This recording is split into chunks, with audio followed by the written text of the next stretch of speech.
Assalamualaikum warahmatullahi wabarakatuh. Dongeng deui mitra-mitra pemirsa. Direncangan ku Mang Guru. Mang Guru bade neraskeun hanca carita anu katunda kalayan judul Jang Rambo. Ieu dongeng karangan Kang Heri Supriyadi Cianjur. Panginten ayeuna teh nincak seri anu ka-7.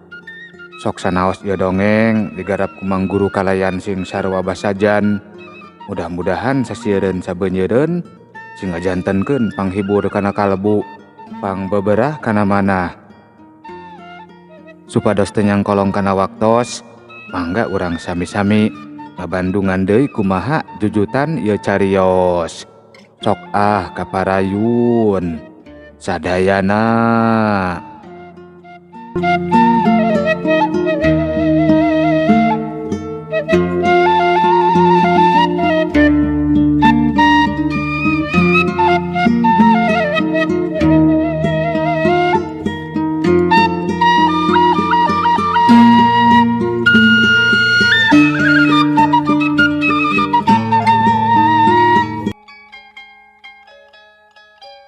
Mitra-mitra pemirsa dongeng Mang Guru. Isuk-isuk panon poe meletek di belah wetan, wanci sore ngaleungit di belah kulon. Kitu jeung kitu we unggal poena anu nyababkeun ayana beurang jeung peuting teu bosen-bosen enggoni ngalaksanakeun pancena pikeun ngarojong kahirupan manusia sarta ngingetan yen hirup teh kawengku ku waktu sangkan inget kana pangbalikan. Teu karasa kiwari Jang Rambo geus gede, geus kaluar SMP anu hartina bakal nincak pendidikan di SMA. Kumaha Jang? Rek diteruskeun atawa moal sakola teh? Tanya Mang Arnold basa keur ngariung di imah akina. Nya kudu atuh. Pokona si Sujang sina pinter, sina luhur sakolana. Geun we perkara biaya mah da harta bapa oge moal beak 7 turunan. Tempas juragan Jetli semu nyorongot ka Mang Arnold. Sujang ngarah jadi tukang sarjana tah kitu jiga Mang Guru Ruswana. SPD sarjana pamere dosen. Ahihi deudeuh ceuk bulas mini ngahaminan omongan anu jadi salakina. Mohon emah hatur nuhun. Nanging da tebih panginten sakola SMA mah pan di lemur urang mah teu acan aya sakola SMA. Aya oge tebih pisan di kota, nya asa teu mungkin ari kedah didugdag mah, ceuk Nyi Saras milu nimrung. Nyakeun bae sina ngontrak we. Keun we soal waragad mah kukuring dikiriman. Ngan eta maneh daek atawa henteu lamun ngontrak jalu. Perkara dahar mah meuli we da loba nu dagang di kota mah, ceuk juragan Jetli ditungtungan ku nalek kanu jadi incuna. Kersa Aki, nanging abdi teh isin sok kaberatkeun sareng ngariweuhkeun wae ka Aki. Temal Jang Rambo semu tungkul. Aki mah teu ngarasa kaberatan atuh kasep. Pugu Aki mah bunga hayang ningali hidup jadi jalma pinter. Nya lebar tuh dituluykeun mah. Eta geuning juara kelas wae apanan, ceuk juragan Jetli. Kituna teh bari nepakan tak-tak anu jadi incuna. Mitra-mitra pemirsa dongeng Mang Guru. Antuk nama sararea oge sapuk Jang Rambo rek diteruskeun ka sakola SMA di kota. Tapi sing ingetnya diajar sing bener, sing tekun, tong loba ngablu. 2 minggu sekali mah tempoan Aki jeung nini ka dieu nya, ceuk juragan Jetli sasahat kanu jadi incuna. Ari Jang Rambo mah ngan saukur unggut-unggutan bari jeung tungkul. Mitra-mitra pemirsa dongeng Mang Guru. Niti wanci anu mustari ninggang mangsa anu utama Jang Rambo pindah ka kota kalayan dianteur ku kolot-kolotna, diurus sagala rupa ku juragan Jetli. Bapana ieu kami mah asa leungiteun eueuh si Sujang teh. Karek ditinggalkeun 3 poe oge geus sono, asa tiiseun, ceuk bulas mini. Katembong aya anu ngembeng dina panona. Nyai sabar we nya. Da kami oge sarua.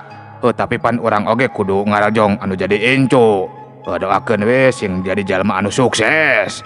Cek Juragan Jetli ngabeberah pamajikanana.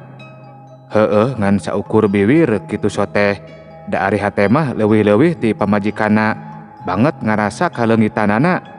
Da lamun teu mikirkeun pikahareupeun incuna mah geus we sina cicing di lemur maturan dirina. Lain Aki jeung Ninina wungkul anu ngarasa kaleungitan ku Jang Rambo teh. Mang Arnold jeung Nyi Saras oge anu minangka indung bapana geus pasti ngalaman hal anu sarua. Tapi teu bisa kukumaha ngan saukur doa anu teu pegat-pegat pikeun Jang Rambo anu jadi paneumeulehan ka nyaahna. Cag urang tunda heula carita di lembur anu keur ngarasa kaleungitan ku Jang Rambo. Kiwari urang samper heula lalakon Jang Rambo anu keur nyiar ilmu di pakotaan. Mitra-mitra pemirtub dongeng Mang Guru, ilaharna anu kakara cicing di kota tuman hawa anu segar tiis ku tatangkalan nyang hareupan wanci beurang teh bayeungjang teu katulungan. Siga harita samulangna sakola Jang Rambo buligiran nyang hareupan kipas angin bari maca buku ti sakola. Buligir kaluhurna wungkul maksud teh da ari buligir jeung handapna mah bisi marolotot. Ibu-ibu para pemirtub anu sok biasa ngadangukeun dongeng Mang Guru. Aduh, haus Jil, cek Jang Rambo nyarita ka batur goibna. Ya bos, cek si Ujil cengkat. Leungeunna meber dina palebah tungtung halisna. Koloyong si Ujil ka dapur. Tekung si Lila oge geus ngurunyung deui bari mawa cai cong dibikeun ka Jang Rambo. Gap ku Jang Rambo di tampanan, leguk diinum bangun anu nikmat pisan. Sampurasun. Aya anu uluk salam ti luar. Rampes. Temal Jang Rambo. Sanggeus make kaos oblongna. Gancang Jang Rambo mukakeun panto. Katembong aya saurang lalaki anu geus rada umuran.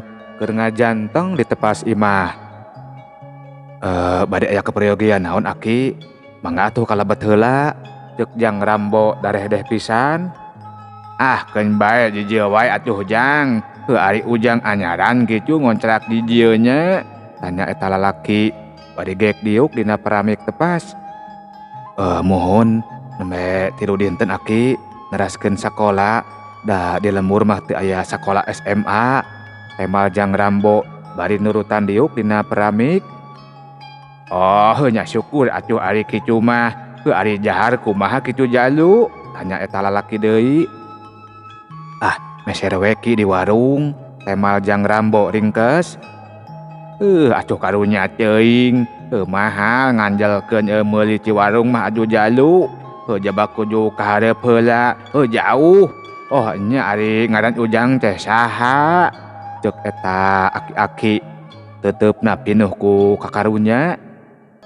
Antuk namah Jang Rambo wawanohan jeung eta aki-aki anu ngakukeun ngaran Haji Sahrukan, saurang pangusaha hayam daging anu imahna pahareup-hareup jeung imah anu dikontrak ku Jang Rambo.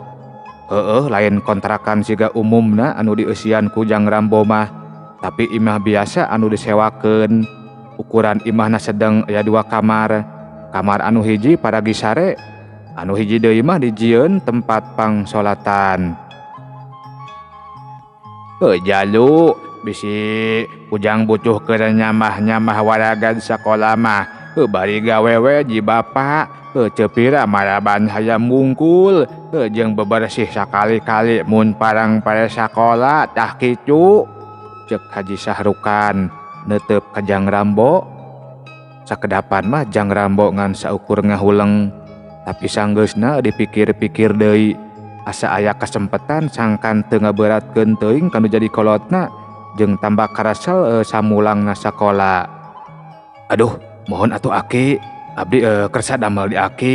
Nanging tangtosna oge waktosna teu ngaganggu kana waktu sakola panginten. Cek Jang Rambo semurengkuh. Ari asup sakola jam sabaraha kitu jalu? Tanya Haji Sahrukan. Tabu 8 Aki. Cah bisa atuh jalu. Isuk-isuk maraban sakali memeh injit sakola. Berang weh jeung sore mun geus balik sakola. Jatuh lila maraban mah paling lila oge ngan sajam. Ujang nyekel sakanjang. Hari kanjang-kanjang anu sejenna mah jageus aya anu nyekelnya atuh jalu. Cek Haji Sahrukan panjang lebar. Oh kitu nya sangem atuh upami kitu mah Aki.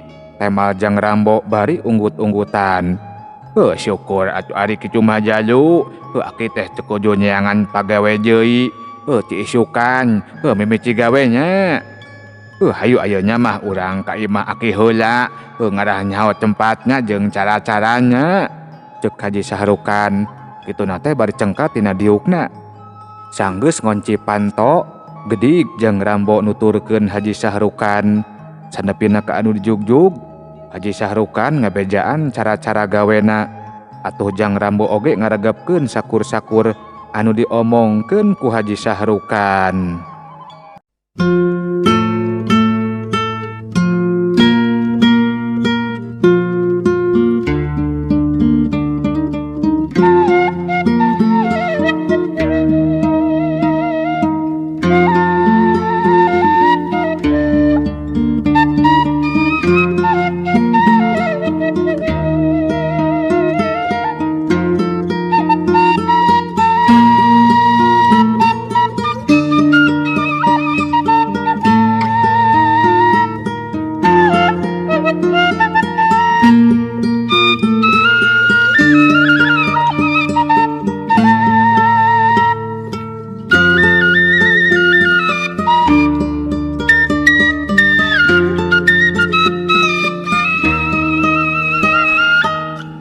Mitra-mitra pumiartub dongeng Mang Guru. Wanci isuk-isuk anu biasa nama ngan saukur dipake lalajo acara TV bari ngadagoan waktuna indit sekolah. Hari tamah Jang Rambo geus gusrat gesrut maraban hayam daging anu karek sagerede peureup. Lumayan loba sakandang teh aya kana 1000 leuwihna. Pangheulana mah memang asa capek, tapi dilaku lama jadi biasa. Jang Rambo geus apal deui kana naon-naon anu kudu dipigawena. Geus teu kudu nungguan parentah ti Haji Sahrukan. Si Ujil oge sok pipilueun mantuan Jang Rambo. Da memang resepkeun kana hayamah. Pagawean Jang Rambo kapake pisan ku Haji Sahrukan dibandingkeun jeung kandang anu diurus ku batur mah. Kandang anu digarap ku Jang Rambo mah kaitung pang alusna. Atuh puguh we Haji Sahrukan oge jadinya aheun. Teu jarang barang bere itu ieu. Heueuh pang-pang nama perkara dahareun. Kira wanci haneut moyan dina poe Ahad. Poean pare sakola. Katembong Jang Rambo keur moekeun baju di buruan. Sanggeusna rengse maraban hayam. Ajuh menyejaekan jalu. Geus rengse kitu ngurus hayamnya. Tanya Haji Sahrukan. Anu ngurunyung nyamperkeun ke kontrakan Jang Rambo. Atos Aki maksakeun we da kumaha deui atuh da kalalotor. Temal Jang Rambo bari ngebutkeun seseuhanana. Alus yeuh jalu gajihan bulan ieu. Cek Haji Sahrukan ngasongkeun duit. Gap ku Jang Rambo ditampanan. Anu saterusna mah diitung. Jang Rambo rada ngajenghok sabab tetela gajina teh lumayan gede. Hampir sarua jeung bekal anu sok dibahankeun ku akina. Nya ngahuleung jalu, kurang keneh kitu. Sok we bisi kurang mah nyarita deui. Hayang gaji sabaraha? Cek Haji Sahrukan neuteup ka Jang Rambo. Henteu Aki, hatur nuhun pisan, saki oge cekap. Temal Jang Rambo semurengkuh. Bisi we eta mah. Jalu, Aki teh rek ka kebon binatang, jeung anyak incu, mihape imahnya, paling balikna mah geus magrib. Cek Haji Sahrukan. Teng. Ngadadak Jang Rambo asa asup ka alam impian. Dina titingalianana katembong hiji beus kelir bodas, pelat biru anu ditumpakan ku Haji Sahruk sakulawarga jeung anu sejena. Eta beus nyemprung mapai jalan anu disagigireunana jurang anu pohara jerona. Barang nepi ka pengkolan anu mudun, rembes ngadadak bolong anu akibatna eta beus ragrag ka jurang. Ningang batu anu sagede muning anu aya di handapna beus ancur seuneuna ngabebela panumpangna kabeh palastra. Ngan gebeg, Jang Rambo ngagebeg, sirahna asa lieur, titingalian ranyai kararoneng. Kunaon jalu? Tanya Haji Sahrukan, bari nahan awak Jang Rambo anu meh-mehan ngarumpuyuk. Mitra-mitra pumiar YouTube dongeng Mang Guru, sanggeus aya kana sawatara dilana kaayaan Jang Rambo geus biasa deui. Aki, ulah cios ka kebon binatang teh, cek Jang Rambo siga anu pohara hariwangna. Sakedapan mah Haji Sahrukan ngan saukur kurang kerung bari neuteup ka Jang Rambo. Nyaha jalu? Tanya Haji Sahrukan semu bingung. Nembe abdi lieur teh margi ningal beus anu ditumpakan ku aki sakulawargi ragrag kana jurang. Abdi melang matak ngahulag oge aki bilih leres-leres kajantenan. Temal Jang Rambo daria pisan. Haji Sahruk beuki ngahuleng teuing kunaon dina hatena mah asa banget percaya kana omongan Jang Rambo teh. Nya antuk nama acara ka kebon binatang jeung anak incuna teh dibatalkeun. Sok sanajan kudu nyang hareupan heula kutuk gendeng tinu jadi kulawargana, tapi henteu ari dibejakeun alesan anu sabenerna mah ku Haji Sahrukan oge. Mitra-mitra pumiar YouTube dongeng Mang Guru, sorena wewengkon sabudeureun Haji Sahrukan geunjleung sabab tatanggana anu milu ka kebon binatang kabeh maraot alatan beusna ragrag ka jurang, persis pisan jeung gambaran dina ilapat Jang Rambo. Mitra-mitra pumiar YouTube dongeng Mang Guru, ti sapra kajadian eta Haji Sahrukan jeung kulawargana asa kahutangan budi ku Jang Rambo teh. Samalah mah lain ngan saukur kahutangan budi, tapi kahutangan nyawa. Atuh ti sapra kajadian eta keneh Jang Rambo dipaksa cicing di imana Haji Sahrukan kalayan dipikannya ku kulawargana Haji Sahrukan siga ka kulawargana sorangan. Dahar kariam, baju karirap, sakolana oge dibekelan kalayan dipangmeulikeun motor ku Haji Sahrukan. Sok sanajan kitu ari kana barang gawe mah tetep Jang Rambo teh mantuan gawe ngurus hayam-hayam Haji Sahrukan. Jang Rambo bisa mihapekeun diri, matak teu heran Haji Sahrukan jeung kulawargana oge beuki nyaaheun ka Jang Rambo. Abdi mah deg-degan keneh Pak saupamina urang cios ka kebon binatang. Kantu nami we sigana urang sadayana teh Pak, cek anak awewe Haji Sahrukan anu ngaran Teh Mantili bari neuteup kanu jadi bapana. Nya eta atuh Nyai, lamun syariatna teu dicaram ku Jang Rambo mah geus moal bisa ngariung kieu meureun urang teh, cek Haji Sahrukan ditungtungan ku ngareret ka Jang Rambo. Ari Jang Rambo mah ngan saukur tungkul asa era dipuji-puji wae teh. Ujang ieu, ari Ujang boga ilmu naon kitu? Tanya Bu Kajol. Heueuh pamajikan Haji Sahrukan. Teu gaduh ilmuna naon abdi mah Ibu. Abdi oge teu ngartos nah tiasa kitu, temal Jang Rambo. Geus diacur we meureun ku Gusti ieu mah kasalamatan urang sarerea. Cukang lancarana mah ngalewatan si Ujang, tempas Haji Sahrukan. Nya poho, nuhun nya Jang, cek Bu Kajol bari mangku incuna anu saterus nama didiukeun dina lahunanana. Mohon Ibu sami-sami tos tong diguar deui perkawis eta mah anu kedah nganuhunkeun mah abdi tos dipikanya ku Ibu sareng ku Aki, temal Jang Rambo. Nya sami-sami we atuh jalu, itung-itung males budi we atuh ieu mah, da jujur Ibu teh asanya kahidep teh asa kaincu sorangan, cek Bu Kajol daria pisan. Nya teteh oge teuing kunaon asanya teuing ka Ujang teh, cek Teh Mantiri sarua dariana. Mohon hatur nuhun pisan katampi ka nyaahna teh, cek Jang Rambo deui. Mitra-mitra pumiar YouTube dongeng Mang Guru, aya kana sawatara dilana Jang Rambo uplek ngawangkong jeung kulawargana Haji Sahrukan ngaler ngidul sagala diomongkeun sakapeung ngarahkeun saleuseurian nempo kalucuan Jang Bruce Lee incuna Haji Sahrukan anu keur meujeuhna pikalucueun. Yeh, cageulah nya hei.